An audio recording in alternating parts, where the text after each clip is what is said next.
Good morning, 6th class. Welcome you in English lecture. As you know, students, we have already discussed chapter number 2, The Nightingale.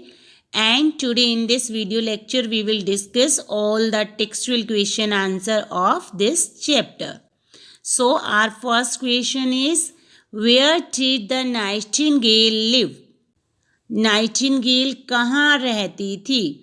Students, इस question में आप helping verb देखेंगे क्या दी हुई है? Did. तो did means past tense की बात हो रही है. तो यहाँ क्वेश्चन का मीनिंग क्या बनेगा? Where did the nightingale live? Nightingale कहाँ रहती थी? Answer is the nightingale lived. अब आप यहाँ देखेंगे वर्ब की सेकंड फॉर्म यूज हुई है क्योंकि पास्ट टेंस था, ऊपर did helping verb past tense के लिए यूज हुई है. यहाँ आंसर में V2 यूज हुई है लिव्ड. तो यहाँ आंसर बनेगा नाइटिंगेल रहती थी कहाँ? इन a beautiful palace.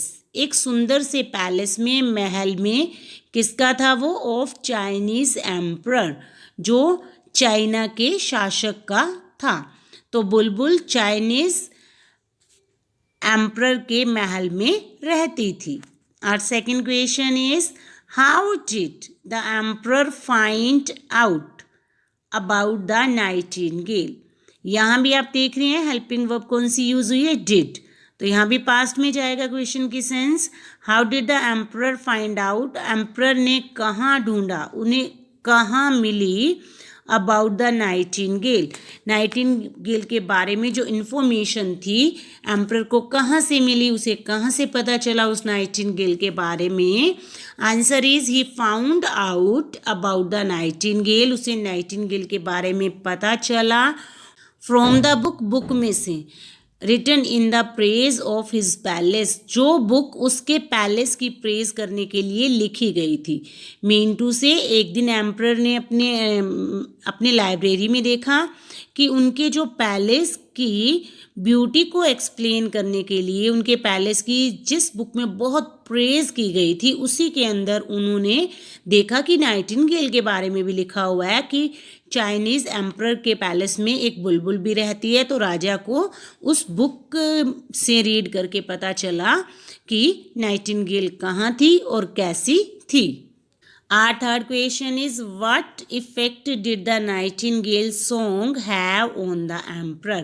What effect, क्या प्रभाव पड़ा किस पे? नाइटिंगेल के सॉन्ग का.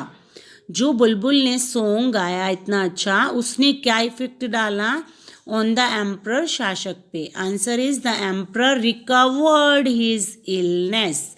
रिकवर्ड मीन्स ठीक हो जाना. हिज इलनेस, अपनी बीमारी से ठीक हो गए. जो उनको प्रॉब्लम चल रही थी, एम्परर बीमार थे, जब उन्होंने नाइटिंगेल के सॉन्ग को सुना तो वो बिल्कुल ठीक हो गए. Question number 4 is, why did the artificial bird stop working? अब आपने question number 4 is, why did the artificial bird stop working? जो आर्टिफिशियल बर्ड थी जिसको नाइटिंगेल को रिप्लेस करने के लिए एम्परर ने रखा था, उसने स्टॉप वर्किंग, काम करना क्यों बंद कर दिया? क्या रीज़न था? Answer is because the mechanical artificial bird had worked long. जो मैकेनिकल आर्टिफिशियल बर्ड थी, जो बनाई गई थी, रियल नहीं थी, वो हैड वर्कड लॉन्ग, उसने बहुत लंबा टाइम काम कर लिया था. मीन्स जो मैकेनिकल आर्टिफिशियल बर्ड का टॉय था वो बहुत टाइम चल चुका था. And now it would not work regularly, क्योंकि वो मैकेनिकल था तो अब वो और ज़्यादा काम नहीं कर सकता था, वो टॉय ख़राब हो गया था. It could work just once in a year. अब तो उसकी हालत ऐसी थी कि वो साल में एक बार ही काम करता था. मीन्स जो एम्परर को आर्टिफिशियल बर्ड गिफ्ट की गई थी उसने काम करना बंद कर दिया क्योंकि उसने बहुत लॉन्ग टाइम तक वो चल चुकी थी और अब सिर्फ उसे साल में एक बार ही उसके द्वारा किंग जो थे सॉन्ग सुन सकते थे. तो मैकेनिकल थी, पुरानी होने की वजह से उसने काम करना बंद कर दिया था. Question number 5 is, what made the emperor well again? किस चीज़ ने एम्परर को, शासक को वेल ठीक कर दिया? अगेन मीन्स फिर से. क्या ऐसा हुआ कि जिसकी वजह से एम्प्रर फिर से ठीक हो गए? Answer is the melodious voice of Nightingale. जो नाइटिंगेल थी बुलबुल, उसकी जो मेलोडियस वॉइस थी, मीठी, बहुत ही प्यार भरी जो उसकी वॉइस थी, सॉन्ग था, मेड हिम वेल अगेन, उसने किंग को, एम्प्रर को फिर से ठीक कर दिया।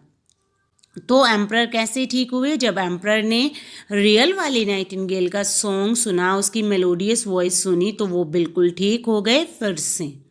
And in this way students, we have completed our question answer of this chapter. Have a nice day. Bye bye.